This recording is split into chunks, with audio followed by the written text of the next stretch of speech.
Hello all students, in this video we shall continue our grammar topic direct indirect speech। तो सबसे पहले हमने अभी तक चेंजेस क्या देखे थे। जब भी हम डायरेक्ट स्पीच को इनडायरेक्ट स्पीच में कन्वर्ट करते हैं देन भी क्या था। डायरेक्ट पहले तो मैंने इंट्रो दिया था कि डायरेक्ट और इनडायरेक्ट स्पीच क्या है। जब दो लोग बात कर रहे हैं डायरेक्टली तो उसे डायरेक्ट स्पीच कहते हैं, पर उन दोनों की बात कोई तीसरा व्यक्ति तीसरा पर्सन किसी और पर्सन से कर रहा है तो वो इनडायरेक्ट स्पीच होगी कि इसने ऐसा कहा था, ये ऐसा कह रहा था, या इसने ऐसा कहा कि मैं ऐसा कर रहा हूँ। तो ये सारी जो बातें हैं वो हम इनडायरेक्ट स्पीच में मतलब इनडायरेक्ट का इनडायरेक्ट में कन्वर्ट करते हैं तब होता है। अभी यहाँ पे आगे है रूल्स ऑफ डायरेक्ट इंसर्ट, मैंने आपको बताए थे। अब आज हम क्या बात करने वाले हैं, तो सबसे पहले रूल्स ऑफ चेंजेस प्रोनाउंस हमने सीखे थे और change in the words, expressions, nearness, times, auxiliary में क्या चेंजेस होंगे वो भी मैंने आपको बताए थे। अब now this change in the tenses, तो मैंने आपको पहले ही बताया था कि टेंसेस है आपको आना ज़रूरी है और टेंसेस के जो सारे सेंटेंस है उसको किस तरह से कौन से टेंस में चेंज करना है जब हम डायरेक्ट स्पीच को यूज़ करते हैं। तो आज हम वो है समझेंगे। तो सबसे पहले है if the reporting verb is in present और future tense of the reported speech is not change. जब भी कोई रिपोर्टिंग वर्ब मीन्स क्या था, रिपोर्टिंग वर्ब मीन्स टू से और ये सारे जो रिपोर्टिंग वर्ब्स हैं वो अगर प्रेजेंट टेंस और फ्यूचर टेंस में है तो हम यहाँ पे हमारी जो रिपोर्टिंग स्पीच मीन्स क्या थी, इन्वर्टेड कोमा में जो भी लिखा है वो चेंज नहीं होगा। अगर हमारी रिपोर्टेड वर्ब सेड, सेज ऐसे सारे जो है वो प्रेजेंट टेंस में हैं तो हमारे प्रेजेंट या फ्यूचर टेंस में तो हमारे स्पीच है रिपोर्टिंग स्पीच इन्वर्टेड कोमा में वो चेंज नहीं होगी। यहाँ पे एग्जांपल दिए हैं जैसे कि Satish says I am flying a kite, तो यहाँ पे सेज है वो प्रेजेंट टेंस है, तो that's why there is no change in जो है डायरेक्ट स्पीच। तो रिपोर्टेड स्पीच में कोई चेंज नहीं होगा। जैसे कि सतीश सेज दैट, सिर्फ क्या होगा दैट लगेगा, क्यों, इन्वर्टेड कोमा को हटा दिया और दैट लगाया दो क्वेश्चन को जोड़ने के दो सेंटेंस को जोड़ने के लिए, यानी कि Satish says and I am flying a kite, ये दो सेंटेंस हैं, एक रिपोर्टेड वर्ब है और एक रिपोर्टेड स्पीच है। इन दोनों को जोड़ने के लिए जब हम इन्वर्टेड कोमा हटाएंगे तब हम वहाँ पे दैट, इफ, वेदर लगाते हैं। इफ कब लगाते हैं, जब क्वेश्चन हो, आस्क कहा गया हो तब। दैट सिंपल जब भी हम बात कर रहे हैं अफर्मेटिव या फिर कोई ऐसी सिंपल सी बात कर रहे हैं, कोई भी सिंपल सेंटेंस है उसके लिए हम क्या यूज़ करेंगे, हमेशा दैट यूज़ करेंगे। तो यहाँ पे I am flying a kite का क्या होगा, Satish says that he is flying a kite, tense में कोई चेंज नहीं हुआ, फ्लाइंग का फ्लाइंग ही रहा।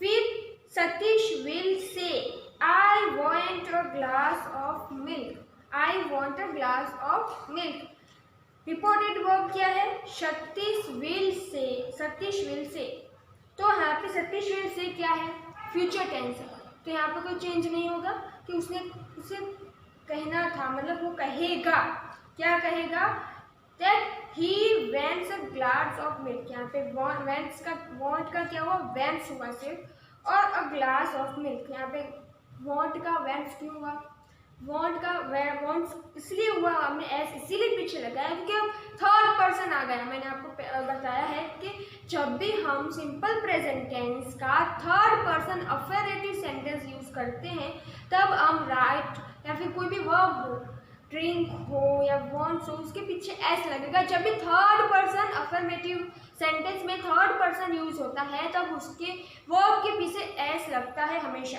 तो यहाँ पे भी थर्ड पर्सन है ही, तो ही है इसलिए हमने वहाँ पे वांट के पीछे है एस लगाया है। चेंज यहाँ पे कुछ नहीं हुआ है, मतलब कि टेंसेस में कोई चेंज नहीं हुआ because it is in future tense.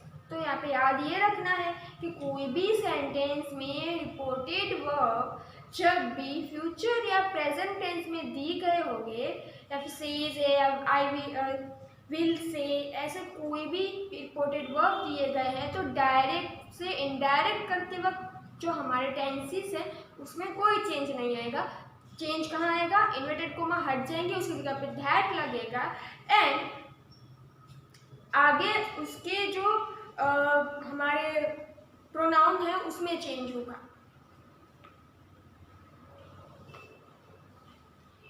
फिर है if the reporting verb is in past tense then tenses of a reporting speech will change as follow. कैसे चेंज होगी, अगर पास्ट टेंस में हमारा रिपोर्टिंग वर्ब है, सिंपल एकदम आप समझिए, जैसे कि प्रेजेंट और फ्यूचर टेंस में हमारा रिपोर्टिंग वर्ब यानी से, विल से, सेड है वो क्या है, पास्ट है, इसीलिए वहाँ पे हमें चेंज करना है। पर अगर से दिया गया है, सेज दिया गया है, विल से दिया गया है तो वहाँ पे कोई चेंज नहीं होगा रिपोर्टिंग स्पीच में। But there is a past tense in the reporting verb, तो रिपोर्टिंग वर्ब पास्ट टेंस में है तो क्या क्या चेंजेस होंगे, जैसे कि सिंपल प्रेजेंट टेंस है, अगर कोई भी डायरेक्ट स्पीच है वो सिंपल प्रेजेंट टेंस में है उसकी डायरेक्ट रिपोर्टिंग स्पीच, और उसके आगे अगर वर्ब क्या दिया गया है, रिपोर्टिंग वर्ब पास्ट टेंस का दिया गया है, सेड दिया गया है, टोल्ड दिया गया है, तो क्या होगा उसका चेंज, सिंपल पास्ट में चेंज होगी उसकी रिपोर्टिंग स्पीच। सिंपल प्रेजेंट की सिंपल पास्ट में चेंज होगी। प्रेजेंट प्रोग्रेसिव जब यूज होता है, प्रेजेंट प्रोग्रेसिव यानी आईएनजी वाला जब यूज होता है तब पास्ट प्रोग्रेसिव चेंज होगा। मैंने आपको पहले बताया था कि टेंसेस की आप वीडियो देख लीजिएगा जिससे आपसे ज़्यादा क्लियर हो जाए कि पास्ट प्रोग्रेसिव क्या है और प्रेजेंट प्रोग्रेसिव क्या है। उसके बाद जो प्रेजेंट परफेक्ट टेंस में अगर कोई रिपोर्टिंग स्पीच दी गई है तो उसको हम पास्ट परफेक्ट में चेंज करेंगे जब हम डायरेक्ट को इनडायरेक्ट में कन्वर्ट करते हैं। सिंपल पास्ट दिया गया है तो पास्ट परफेक्ट टेंस में चेंज होगा। कोई भी जो रिपोर्टेड स्पीच है वो सिंपल पास्ट टेंस में दी गई है तो उसको हम किससे चेंज करेंगे, पास्ट परफेक्ट टेंस से। प्रेजेंट परफेक्ट का पास्ट परफेक्ट, सिंपल पास्ट का past perfect and past progressive का पास्ट परफेक्ट प्रोग्रेसिव टेंस में यूज मतलब कि चेंज होगा। अब आगे है, यहाँ पे थोड़े से एग्जाम्पल दिए हैं जिसे मैं आपको बता रही हूँ। If the direct speech express in a historical fact, universal truth और habitual facts then the tenses of the direct speech will not change। जैसे कि प्रेजेंट और फ्यूचर में जैसे हम चेंज नहीं करेंगे जो है रिपोर्टेड स्पीच को, वैसे ही अगर कोई यूनिवर्सल ट्रूथ, हैबिचुअल फैक्ट्स या फिर कोई भी ऐसी बात कही गई है जो सच है उसे हम चेंज नहीं कर सकते। कोई ऐसा तथ्य है, कोई ऐसी हिस्टोरिकल बात है तो उसे हम जब चेंज नहीं कर सकते तो तब भी हम डायरेक्ट स्पीच को इनडायरेक्ट में कन्वर्ट करेंगे तो हम उसकी जो रिपोर्टिंग स्पीच है उसमें कोई चेंज नहीं करेंगे। जैसे कि यहाँ पे एग्जांपल दिया है डायरेक्ट का, तो डायरेक्ट है he said honesty is the best policy, तो अब ये ट्रूथ है कि honesty is the best policy तो इसे हम चेंज नहीं कर सकते। देन इनडायरेक्ट में भी इसका क्या होगा, ही सेज दैट, सिर्फ इन्वर्टेड कोमा हट जाएंगे उसकी जगह क्या लगेगा, that he said that honesty is the best policy। फिर एक और एग्जांपल है, he said the sun rise in the east, it's a truth, इसे भी हम चेंज नहीं कर सकते, सन हमेशा ईस्ट से ही राइज होता है तो इनडायरेक्ट में भी इसमें कोई चेंज नहीं आएगा। जैसे कि इनडायरेक्ट इसका किया है, he said that the sun rise in the east, सिर्फ दैट लगाया है इन्वर्टेड कोमा को हटा के। अब आगे है changing statement into indirect speech, तो जब भी स्टेटमेंट्स दिए गए हैं तो उसमें क्या चेंज आएगा, the reporting verb said to its change to told, reply and remark. जब भी सेड टू दिया है इनडायरेक्ट स्पीच में तो सेड टू का क्या होगा, टोल्ड, रिप्लाइड एंड रिमार्क्ड इसमें कन्वर्ट होगा जब भी हम इनडायरेक्ट स्पीच में डायरेक्ट स्पीच को कन्वर्ट करते हैं। और रिपोर्टेड वर्ब क्या दिया गया है, सेड टू दिया गया है तो सेड टू की जगह जब भी हम इनडायरेक्ट स्पीच में चेंज करेंगे तो टोल्ड लगेगा, reply according to the sense and remark. आगे है, the reporting verb is not followed by an object is not a change. अब कोई रिपोर्टिंग वर्ब है वो ऑब्जेक्ट से फॉलो नहीं हो रहा है, यानी वर्ब जो दिया गया है रिपोर्टिंग वर्ब वो ऑब्जेक्ट से फॉलो, मतलब कि ऑब्जेक्ट के बाद जो है कोई ऑब्जेक्ट दिया गया है उस रिपोर्टिंग स्पीच में उससे फॉलो नहीं हो रहा है, तो वहाँ पे कोई चेंज नहीं आएंगे। यहाँ पे और एग्जांपल्स दिए हैं, मैं आपको बताऊंगी, ज़्यादा इससे ज़्यादा क्लियर हो जाएगा। तो इन्वर्टेड कोमास आर रिमूव, अब इन्वर्टेड कोमा हमेशा रिमूव हो जाएंगे, and conjunction that is use the connect reporting clauses with the reporting speech. जैसे मैंने बोला इन्वर्टेड कोमा हट जाएंगे और जो है रिपोर्टिंग वर्ब और रिपोर्टिंग स्पीच को जोड़ने के लिए हम दैट यूज करेंगे या फिर इफ यूज करेंगे। इफ कब यूज करेंगे? जब क्वेश्चन मार्क्स हो या फिर क्वेश्चन पूछा गया हो तब।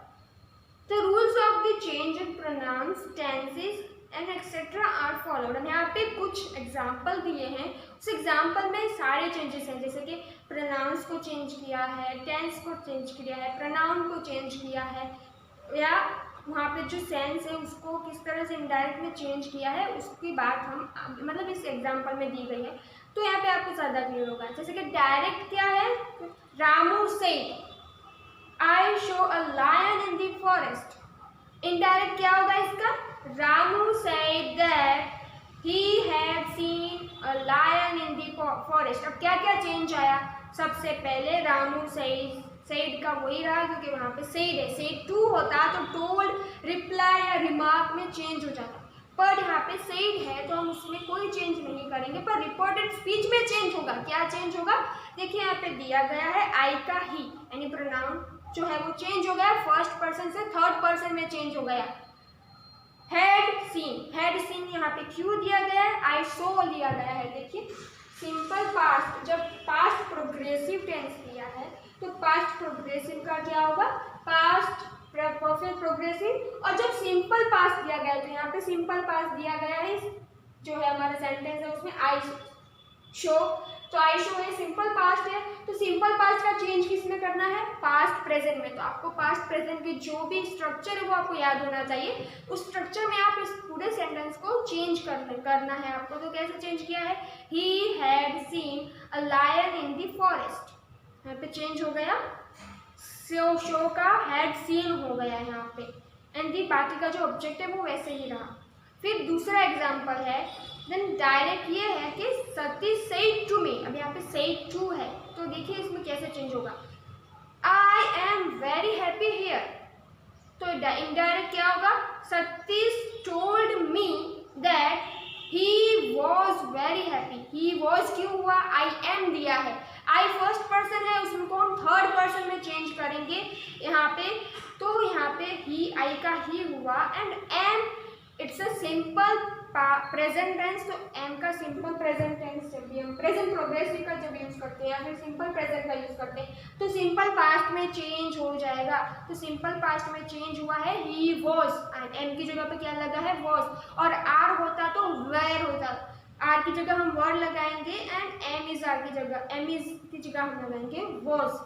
वेरी हैप्पी हियर, बाकी कोई चेंज नहीं आया, टेंसेस में चेंज आया, प्रोनाउन में चेंज आया, and change in the reported verb. एक और एग्जांपल हम ले लेते हैं। इनडायरेक्ट में है I told my friend, sorry direct में है I said to my friend he has been working very hard. He has been working, यानी कि यहाँ पे कौन सा दिया गया है? प्रेजेंट प्रोग्रेसिव टेंस दिया गया है। प्रेजेंट प्रोग्रेसिव टेंस में has been, present perfect progressive tense दिया गया है, he has been working very hard. तो यहाँ पे इनडायरेक्ट में उसमें क्या चेंज होगा? I told my friend, said to है तो क्या हुआ? टोल्ड हो गया। I told my friend, inverted comma में है इसलिए दैट लगेगा, that he had been working very hard. यहाँ पे जब भी कोई present progressive perfect progressive change कब यूज किया जाता है तब वहाँ पे कोई जो है चेंज नहीं होंगे। तो यहाँ पे जैसे पूरा इन्वर्टेड कोमा में रिपोर्टेड स्पीच थी वो से चेंज नहीं किया गया है।